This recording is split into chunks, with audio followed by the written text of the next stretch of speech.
Hello traders, Moneygrow trading hub YouTube चॅनलमध्ये आपलं सर्वांचं स्वागत आहे. काल जो आपण व्हिडिओ बनवला होता निफ्टी ॲनालिसिसचा, आपण ज्या लेवल मेन्शन केले होते आणि आपण जो महत्त्वाचा व्ह्यू सांगत होता की निफ्टीमध्ये काय येणार म्हणून सांगितलं होतं, सेलिंग प्रेशर आणि मार्केटनं आपण ज्या सांगितलेल्या लेवल होत्या त्या ब्रेक करत डाऊन साईडला एक चांगल्या प्रकारे मुवमेंट दिलेली आहे. जवळपास 23,710 ही आपण बॉटमची लेवल सांगितली होती. खरं मार्केट त्याच्यासुद्धा खाली 100 पॉईंट मुवमेंट झालेली आहे. लक्षात घ्या, मार्केटमध्ये फक्त आपल्याला प्राइस ॲक्शनवर काम करायचं आहे.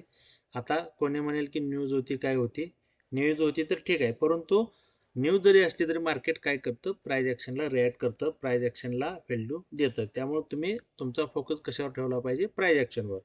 तर आता उद्याच्या सेशनसाठी आपल्याला कोणत्या लेवल्स महत्त्वाच्या असणार आहेत लक्षात घ्या. आता सध्या सुद्धा ग्लोबल मार्केट कसं आहे, पॉझिटिव्ह आहे. त्यामुळे आपलं मार्केट ओपन होताना दोन चान्सेस असतील. एक तर मार्केट आपलं फ्लॅट ओपन होईल किंवा थोडंसं फ्लॅट पॉझिटिव्ह ओपन होईल. परंतु आपल्याला आपल्या मार्केटचा व्ह्यू काय आहे तो ध्यानात ठेवायचा आहे. म्हणजे आपल्या मार्केटमध्ये काय आहे मित्रांनो, तर सेलिंग प्रेशर आहे. आता आपण उद्याच्या सेशनसाठी कोणत्या लेवल्स वर्क होतील ते आपण पाहूया. जर मार्केट मित्रांनो जर फ्लॅट पॉझिटिव्ह ओपन झालं तर पहिला रेजिस्टन्स कोणता असणार आहे, 23,710 ते 23,720 हा आपला पहिला रेजिस्टन्स असणार आहे. याच्या वर जर मार्केट जात नसेल तर पुन्हा आपल्याला काय मिळणार आहे, इथून आपल्याला डाऊन साईडला फॉल बघायला मिळणार आहे. जर मार्केट इथून जर अप साईडला जात असेल तर आपल्याला सेकंड रेजिस्टन्स असणार आहे तो 23,820 आणि 23,820च्या जर मार्केट म्हणजे निफ्टी सस्टेन राहत असेल तर पाठीमागला जो मेजर रेजिस्टन्स आहे तो कोणता आहे मित्रांनो, 23,880 ते 23,900 ही लेवल आपल्याला मेजर रेजिस्टन्स म्हणून वर्क करणार आहे. लक्षात घ्या, मार्केट जर 23,820च्या वर सस्टेन राहत असेल आणि मार्केट 23,900ला जात असेल तर ती लेवल आपल्यासाठी काय असणार आहे, मेजर रेजिस्टन्स म्हणून वर्क करणार आहे. आणि मॅक्झिमम उद्याच्या सेशनसाठी मित्रांनो काय असणार आहे लक्षात घ्या, की मार्केटमध्ये मुवमेंट झालेली आहे चांगली. त्यामुळे मार्केट काय करू शकते, थोडंसं सकाळच्या सेशनमध्ये साईडवे सुद्धा राहू शकते किंवा ओपन होताना थोडंसं गॅप डाऊन सुद्धा ओपन होऊ शकते. परंतु पॉसिबिलिटी काय आहे, मार्केट साईडवेज राहण्याची. त्यामुळे प्रॉपर वेट करायचा आहे, मार्केट ब्रेकआउट करते का ब्रेकडाऊन करते.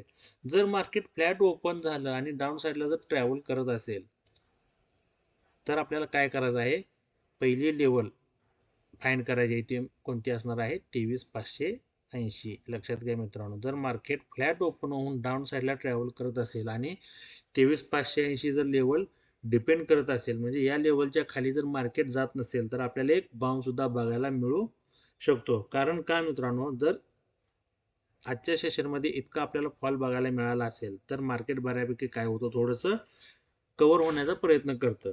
त्यामुळं आपण लगेच पूर्णपणे बेरिश व्ह्यू ठेवायचा नाही. जर 23,580च्या खाली मार्केट जात नसेल तर इथून आपल्याला थोडीशी अपसाईडला मुवमेंट बघायला मिळू शकते. कधी, जर मार्केट 23,580ला बाउन्स होत असेल तर पुन्हा 23,720 पासून आणि आपल्याला रिटर्न फॉल बघायला मिळू शकतो. परत जर मार्केट ह्या लेवलला आलं, म्हणजे कोणत्या लेवलला, 23,580 या लेवलला आलं आणि तिथून मार्केट डाऊन साईडला जात असेल तर आपल्याला सेकंड सपोर्ट असणार आहे तो 23,460चा.